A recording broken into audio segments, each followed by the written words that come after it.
In this lecture, you're going to learn how to set up Google Analytics to track the stats of your website. In Google search, search for Google Analytics and click on the first search result. Then you will get this screen.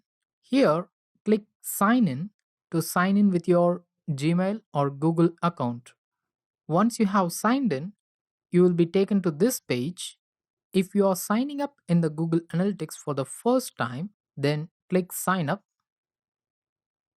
We are going to add our dummy website, that is sco.inspirarun.com. So first of all, you need to give a name for the account. This doesn't need to be the name of your website. In each account, you can create 50 properties. In each property, you can link a website or an application. And if you're an Udemy instructor, you can even add your course to a property. So let me give the name test account, then give your website's name here. If you want to give some other name other than the title of your website, you can give that also. For example, Udemy SEO is the title of this dummy website. I can opt for just SEO or search engine optimization or test website, etc. Website URL. Here you need to paste the exact homepage URL of your website.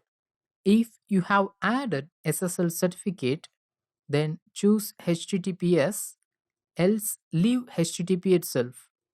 And then start typing your website from the www or just the NAC domain name. Here I don't need to type www.seo.inspirarun.com. If I just type seo.inspirarun.com, that is enough. Now choose an industry category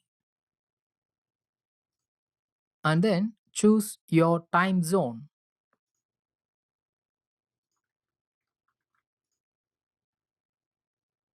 Now scroll down to data sharing settings.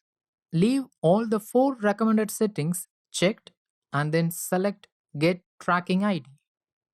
Google Analytics will display its terms of service agreement. Choose your country and then select I accept.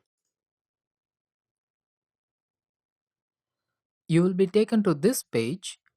If you get any pop-up or alert window like this, click OK, got it. And then you need to copy this script and paste it on your website. So in this lecture, we have successfully configured and we have got the website tracking code from Google Analytics. In the next lecture, you will learn how to add this code into your website.